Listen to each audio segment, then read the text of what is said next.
Hey guys, Zangetsu 134 here, bringing you another Kamen Rider build review. This time we'll be looking at episodes 47 and 48.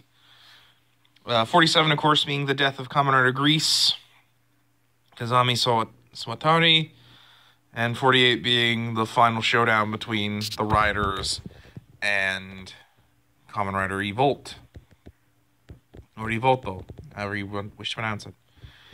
So 47 is pretty rough. So, with no other option against the Three Crows from the last episode, Grease thinks there's no other option, so he uses Sento's dad's build driver alongside the Grease Blizzard Knuckle and Grease Blizzard North Blizzard full bottle to turn himself into Grease Blizzard. In doing so, his hazard level has risen to beyond human capacity, and unfortunately, due to the fact that he had yet another experiment on him, it was too much for his body, and that fight, in the end, caused him to fall apart. While that's going on, Gentaku once again catches up with Utsumi, and the two of them actually work to fight against the copies of the Gear Bros that the Hell Gear Bros that Evolt made, and using a backup that Utsumi put into them during, I guess, the events of Kamen Rider Build raising the hazard level, or the Evolt, or the Rogue mini that came out online, which I haven't seen yet. I haven't seen either of the two minis yet. I don't know if I will. If I do, I'm probably not going to make vlogs about them, just because I feel like because there's supplement material that I don't like it when Kamen Rider has to make supplement material for their episodes. I always find it frustrating because it's all online stuff, and that means you have to wait. And a lot of times that stuff doesn't get done by fans until like way after the season is done. But anyway, basically he uses the Shark and Motorcycle full bottles, each one getting a full bottle. And those are able to destroy them like pretty easily. Unfortunately, Evolt shows up at hazard level 1 and proceeds to defeat both Utsumi and Gentaku, leaving Gentaku pretty injured, which plays into the next episode. And Utsumi dies. Well, okay, he almost dies at first, but then it's revealed that he actually is a cyborg. Like that running gag from like way at the beginning of the series, where they said that he seems to be like a cyborg with how much he does. In actuality, he had gotten cyborg implants after his after being shot by Gentaku at the midpoint of the series, around the time I think Sparkling was created, or so. But anyways, he ends up taking a steam blade to the back through the chest when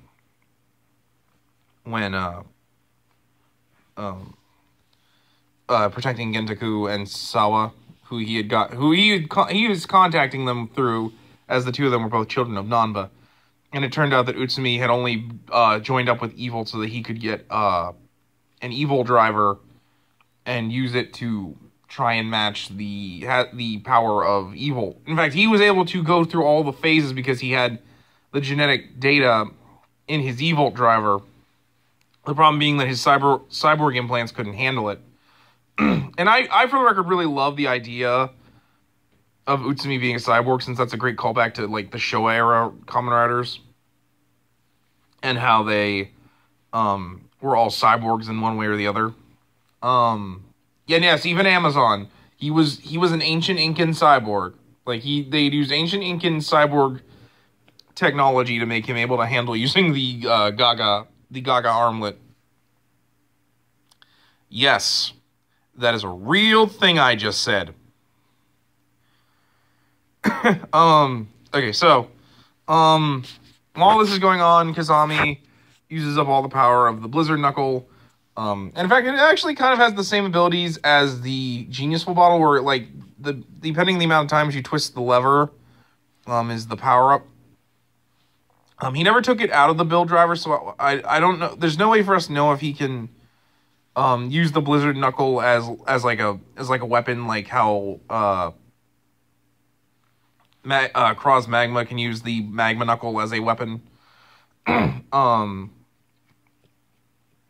However, he does use a bunch of different moves.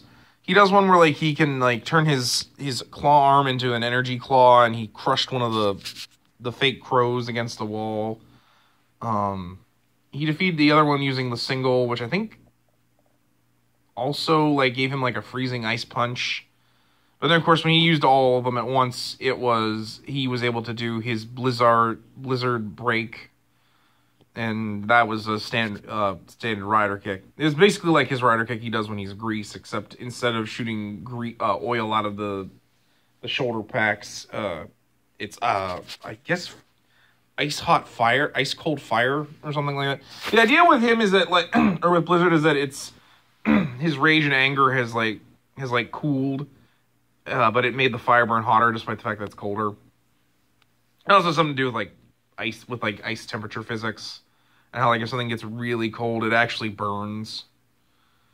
But yeah, and then Misora stays behind, and we get this really rough scene where Kazami dies, and like Misora's like, I'm not gonna call you by your name, like unless you come back, and he's like, that's kind of cold, but I'm glad that you at least acknowledge me even so. And he fades away. And of course at the end, of course, she doesn't just call him Grease, she calls him Kazami. And we get a really, in my opinion, really heart-wrenching, well-done scene where there's no music, there's no actual voices until like the very end when Evolt shows up to mock them. But like we get this scene where Misora catches up to everyone at the top of the tower, and she presents all of the dog tags, including Kazami's, as he didn't make it. And we just see everyone break down and cry. Even Gentaku. Gentaku was especially rough because him and Grease had actually become really good friends towards the end of the season. So like that was especially heartbreaking. And then of course Evolt shows up and ruins the whole thing, being the jerk that he is. And so that's where the episode ends. I really think episode 47 is probably the better episode of the two, but that's mostly just because I really like Grease as a character, and I liked his actor, as he also had played Kurenai Otoya in Kamen Rider Kiva, and he was arguably the best part of Kamen Rider Kiva, aside from the really cool suits. And I really liked Kazami. I liked his whole reason for fighting. I liked how he became good friends with pretty much every rider in the series, and how much he was willing to do to protect the planet and bring peace. And of course, I loved the emotional ties he had to the Three Crows. I just really liked a lot about Kamen Rider Bill or Kamen Rider Grease. It was just a really great send off to him. This was going to basically be the last thing he does before the series ends. So yeah, it was, like I said, I really enjoyed that this season would let no music play, and it would be quiet and have moments where they just let the weight of everything that's happened just hit you without any sort of music to try and stave it off. So anyway, getting into episode 48, we get the last stand of the remaining three riders against Evolt. We get a lot of cool stuff, particularly we finally get to hear what Sento said to Ryuga during the party. Basically, he said that if nothing else, he can't die because if they can't throw because they need Ryuga's Evolt cells in order to merge the black and white panels with the 10 lost bottles together in order to create the white hole that will merge the two realities together, or else, because due to his those cells, he's basically the gift of the necessary gift to humanity to prevent Armageddon. And so that, and because of that, like, you know, he needs to live. I also get a really neat moment where Ryuga uses the hazard trigger in conjunction with the magma knuckle, and it actually gives him the power he needs. He had when he fought Evolt before he got captured, which allowed him to make the magma suit glow and look like it's overflowing with magma, which I thought was really cool. And he's able to actually hold his own against Evolt for a few moments until eventually they all get knocked out. We also see that Bill Genius has gotten stronger again, as he can now move at the same super speeds that Evolt Black Hole can. Unfortunately, it's not enough, as the three of them throw everything they have at him. In the end, he gets the last hazard trigger, or the last lost bottle. The last two lost bottles, actually. As in Grease's last struggle, he uses the castle full bottle to make a lost bottle with his body to purify it so that they can use it for the lost panel. Unfortunately, the two lost bottles that Sento has gets knocked off of him during the struggle between Sento and Evolt, and so he manages to finish the black hole panel and turn himself into his true Evolt form, the Majin Guyver form, as I like to call it, with the weird shoulder-mounted lasers. And before he absorbs the Earth, he uses the black hole break to basically suck up the moon in order to make those gloves he had after he absorbed that alien planet like 5 or 6 episodes ago. And begins to create a black hole that will destroy all of the Earth.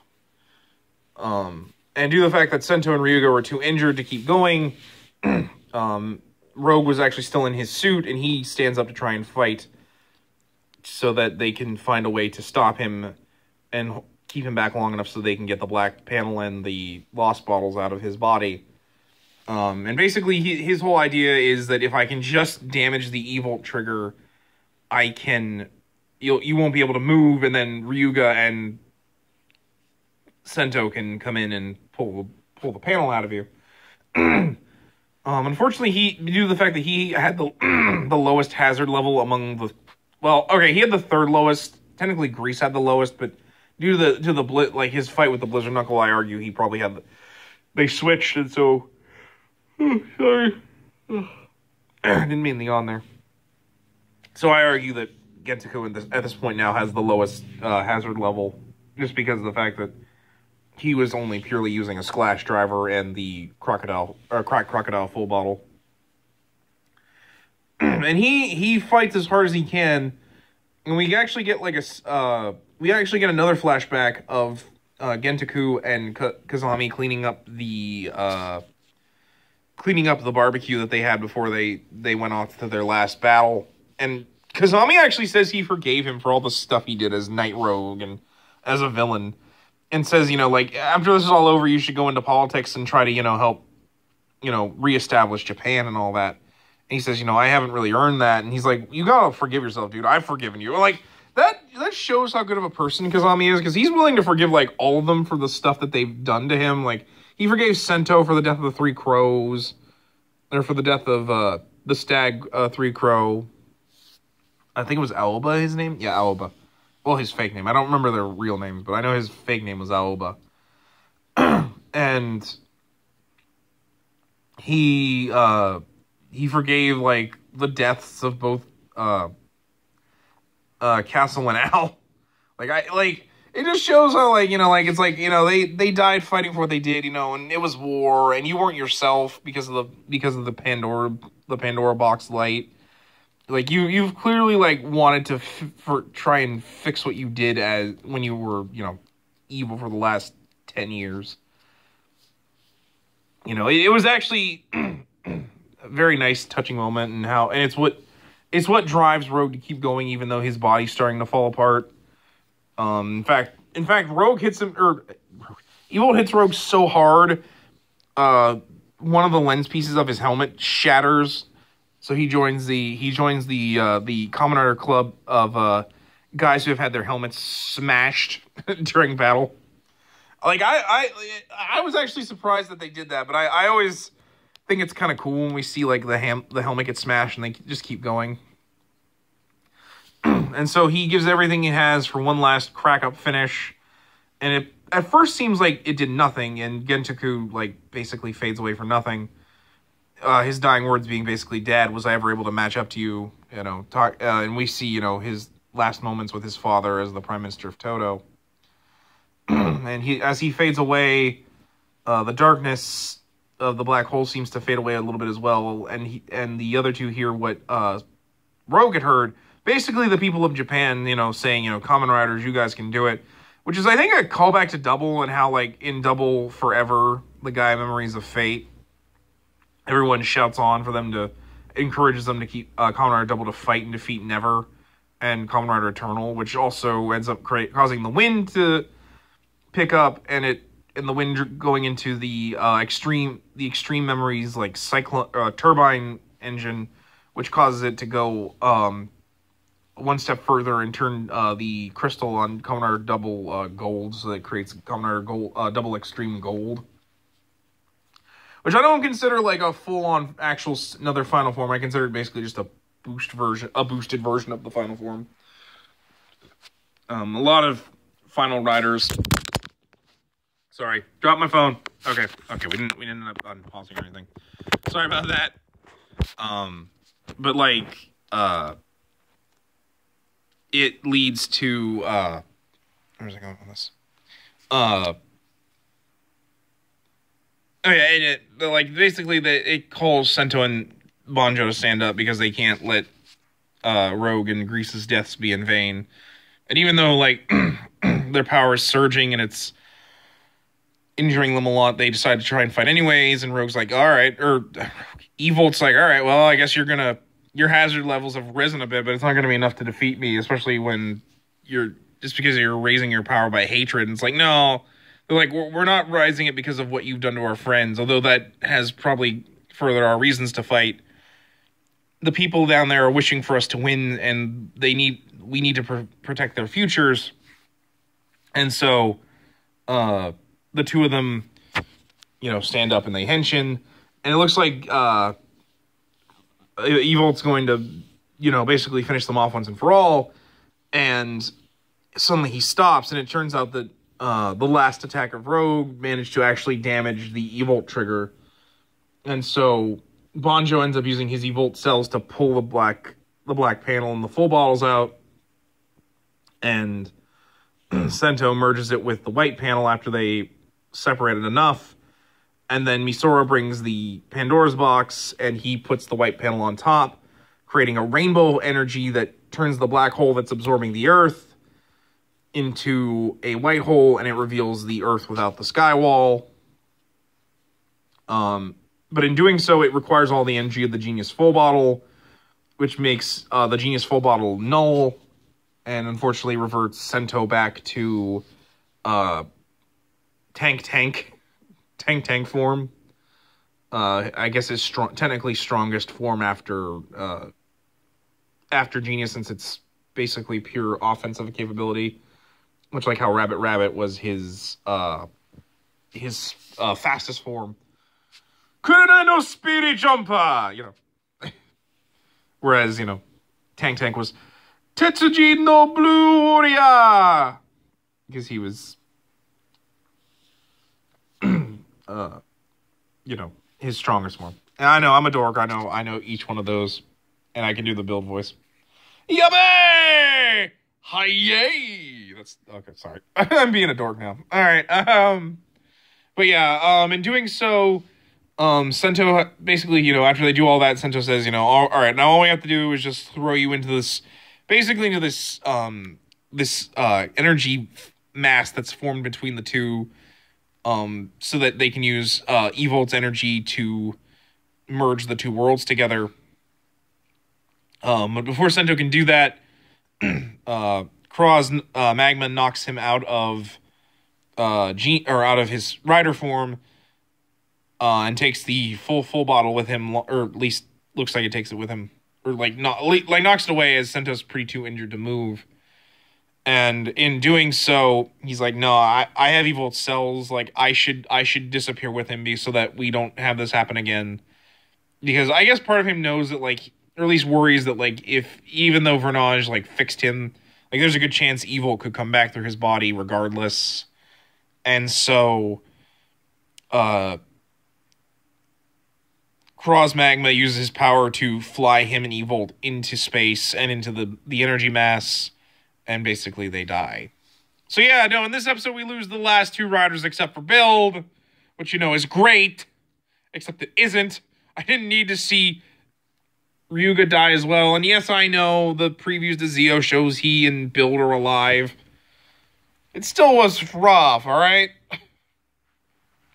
Speaking of, like, that was a really great ending, and then they do the preview for Zeo, and I'm like, come on! We still have another episode after this. We have one more episode. Why you gotta do this to me? But in summary, I do like episode 48. I don't know if I like it as much as 47. I think 47 was probably the better one of this episode of these two episodes, and in my opinion, probably like the best episode of the season, or one of the best episodes of the season.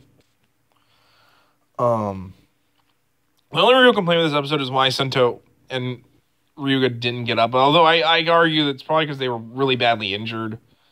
And it's probably just a nitpick on my part. Especially because after they transform again, after Gentoku dies, like, the energy coming off their suits seems to be injuring them, implying that, like, their injuries can't let them go beyond their hazard levels too well. So, yeah.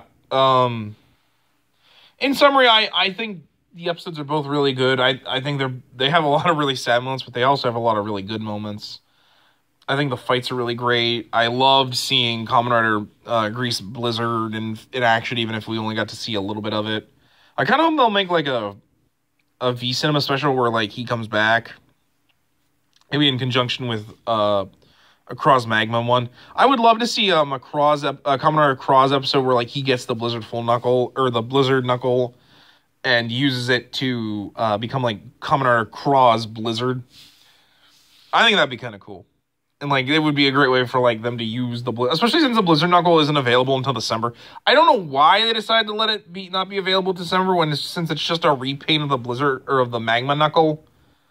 Like, it's really frustrating just because, like, by that point, we're going to be, like, at least a quarter of the way through Zeo. Like, why do I do it like that? But I'm not Toei, so I don't understand the thought process there. And it's also going to be a premium Bandai, which is going to make it ludicrously expensive. But, like, you know, hey, if you're a fan of Grease, you need it. But, you know, it's whatever. You know, I just realized I probably should have brought my Grease full bottle down, or Grease Splash Jelly down, since I have the Splash Driver, and it came with Kraw's Dragon and Grease full bottles. I also have the Crocodile full bottle, a Nebula Steam Gun, a Trans Steam Gun because I really like Night Rogue and Bloodstock, and I have a Steam Blade so that I can have rifle mode. But anyway, that's gonna be it, I think, for this episode, guys. We got one more episode, and it's gonna be on its own. I'm gonna try and get to it, like, a lot faster than the others so that I can have it done and out of the way for Zeo. And I still have to watch My Hero Academia. I'm going to try and watch it, like, either tonight or tomorrow and get the vlog out for it since the next episode comes out soon. I'd like to quit doing double episodes. I do apologize if it's been that way. I had, like, an 8-day shift at work. And this is, like, the first 2 days off I've had in a while. I'm going to try and be a little bit better at doing vlog stuff going out. But until then, guys, take care. And I'll try to be a little bit better. So until then, guys, take care.